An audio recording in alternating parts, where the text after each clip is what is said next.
If you guys are anything like me, you've been waiting all summer long to hit those slopes, hit the mountain, get some skiing, some snowboarding, some sledding, whatever you do, you've been waiting. The dreaded summer has come to an end. Honestly, it's not that bad. You just find other things to do. Hike, play pool. That's what I do. Karaoke. Endless options. Either way, you wait till winter comes around. Now, winter's finally here. It's mid-November. I guess we're pretty close. I would consider this winter. So it's finally here. Is it worth hitting the mountain, though? I think the biggest issue with hitting the mountains early season, right as they open, is it's always shit. The conditions are never good. It's always straight ice or it's straight dirt patches. It never seems to be good conditions. Now, it changes year to year, and it also changes depending on where you live, when the seasons start.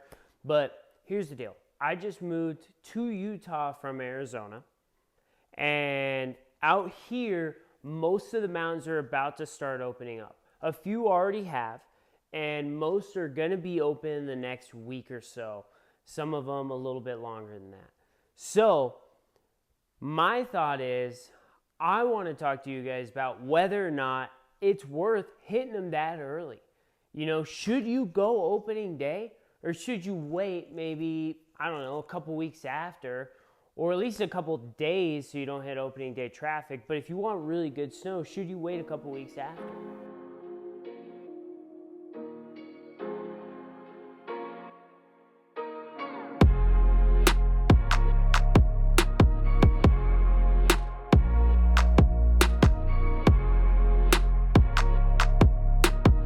This last week, Brighton opened up, along with Solitude, Alta, and maybe a couple other mountains, although most are about to open.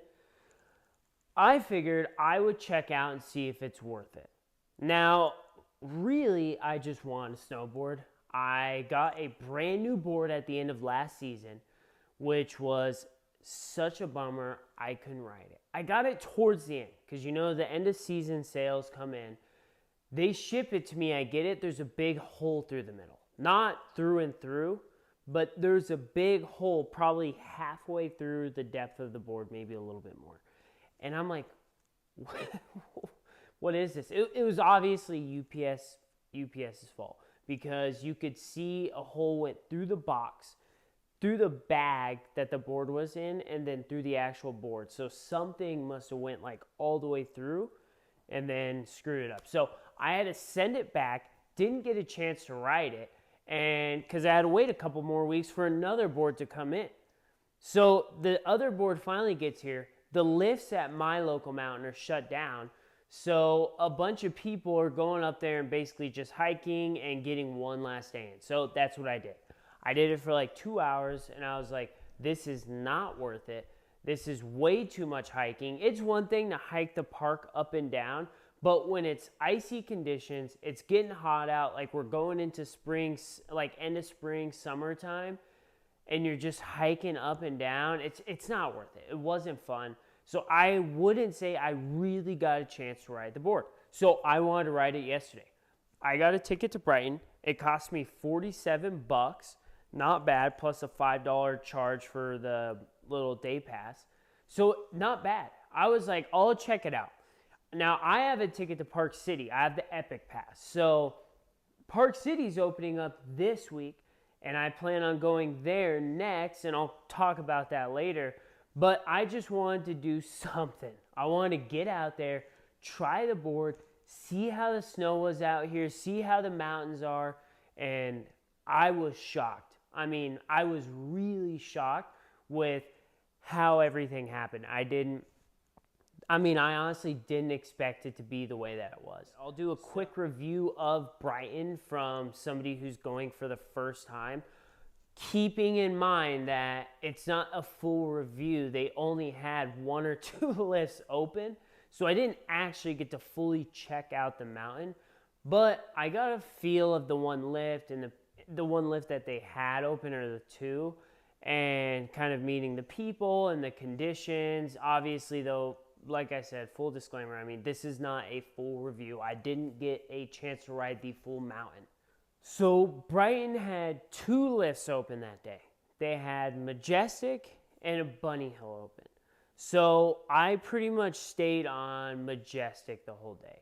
Now, I got this, the only ticket they were selling for opening week was a learner lift ticket. So it was for only those couple blue-green runs.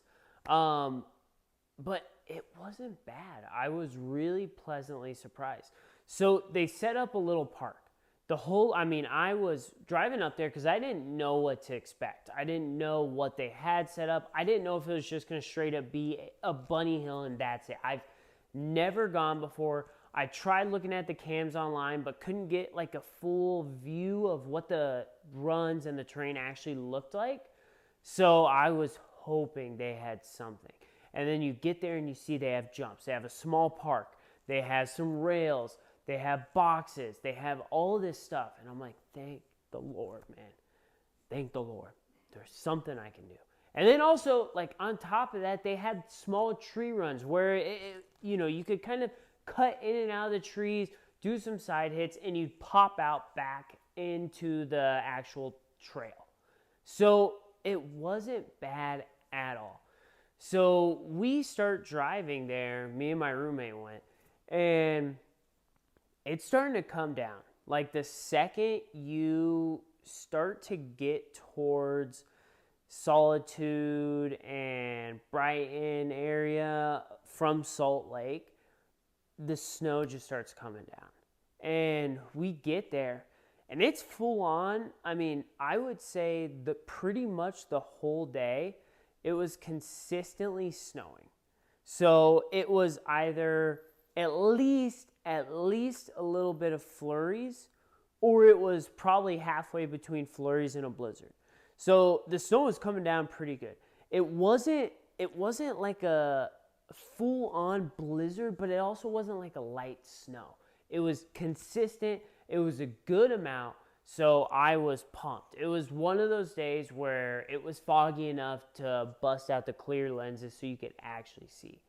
So you go up to the top of the lift, which is Majestic, and you can go right or you can go left. Now, essentially, the left side, you go down, there's a little trail, kind of like an off trail where you can go through the trees, and then you take a few catwalks back to the lift. You go the left side way, you get a little bit of a longer run. And honestly, to me, I like that side better. It's a longer run. There's more side hits, more going in and out of the trees. It felt like there's a lot more to do. But if you go down the right side, although it's a quicker run, you still get side hits and stuff like that. But that's where the parks are. So they have one park towards the top, and it has a very small jump. I would guess, probably 4 or 5 feet maybe. Small jump, and then you have a couple rails after the jump, and then they have a big tube that's going horizontal to the downward path of the mountain. It's going sideways, and it's kind of like a little hip, or like a spine or something. You can use the hip on the side or use the spine and go over the top. Some people would go up and like ride across it and then go back in. You go down a little bit more, and now there's another park, and you have like a couple rails there, a couple boxes, like a small kind of thinner box that's like board width wide, and then you have a really wide box that pretty much it's like anybody can do. And then as soon as you get past that, there's a nice little side hit. It pops you up. It goes like straight up. It feels like it was pretty cool. I really enjoyed it. So if you went down the right side way with the park, you got down pretty quick. One thing I did notice with that small park for anybody who's going to Brighton this week, if you want to hit that jump, you need more speed than you think you will. The first time I went down, like you see it and you're like, oh, it's not bad. Like, I think that's probably enough runway.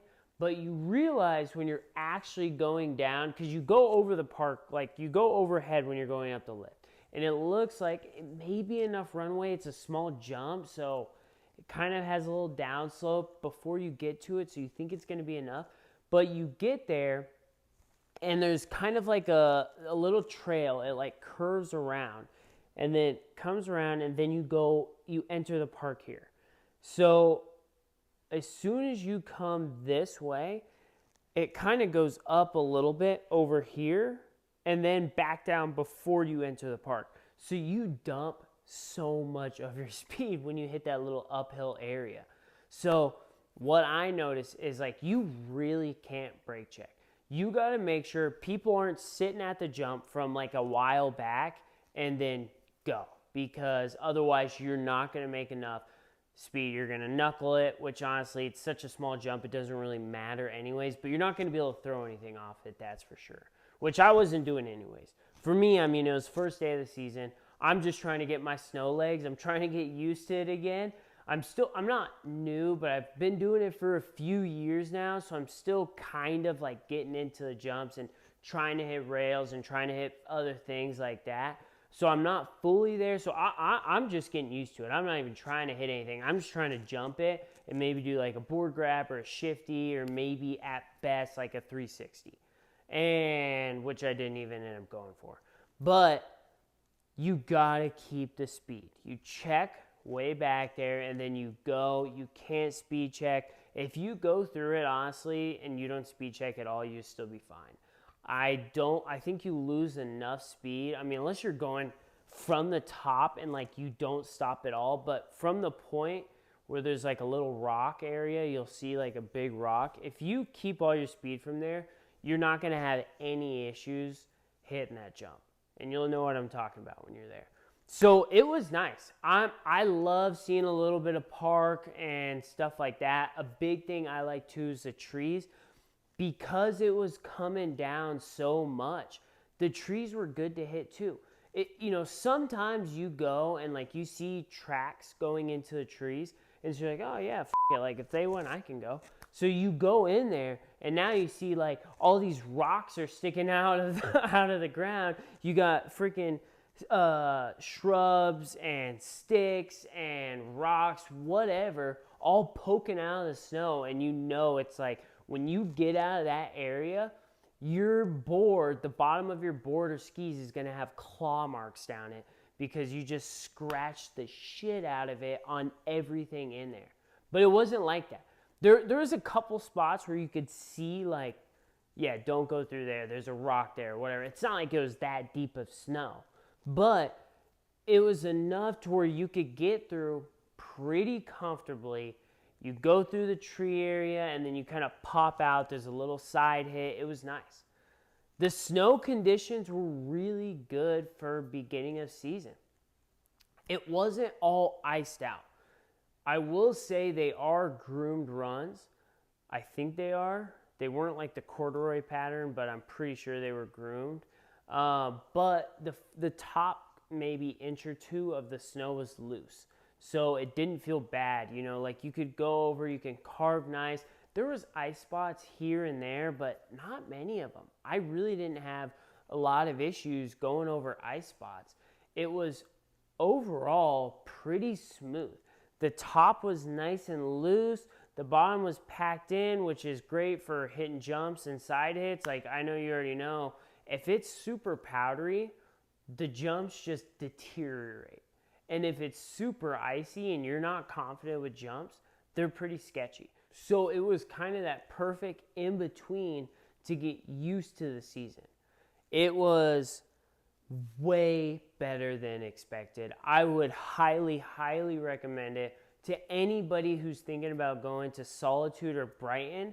I mean, those two are right next to each other, so I can pretty much assume that Solitude is just as good, if not maybe even a little better than Brighton is right now. Do it. It's worth it. Get out there, feel the snow, break in your board, break in your skis, get it going, because it was such a blast, so worth it for the price. And if you have a season pass, you have nothing to lose. Go on your off day, get a feel for it, and just see what you think. I don't think you'll be disappointed. Park City is a whole different story. It's on the other side of the mountain. Obviously, everybody out here knows it gets more sun. So who knows how that's going to be. They open, like I said, this upcoming week. So I'm going to go there on the end of the week on Sunday and see how it is. And I'll check back in then. But if you guys want to see more snowboarding stuff, I'm going to do another video in the future, probably in the next couple weeks after I ride my board a little bit more, but do like an in-depth style review of the T-Rice Pro with the Union Strata bindings. If you guys want to see more snowboarding stuff like that, like, subscribe, share, leave a comment down below. I will see you next time.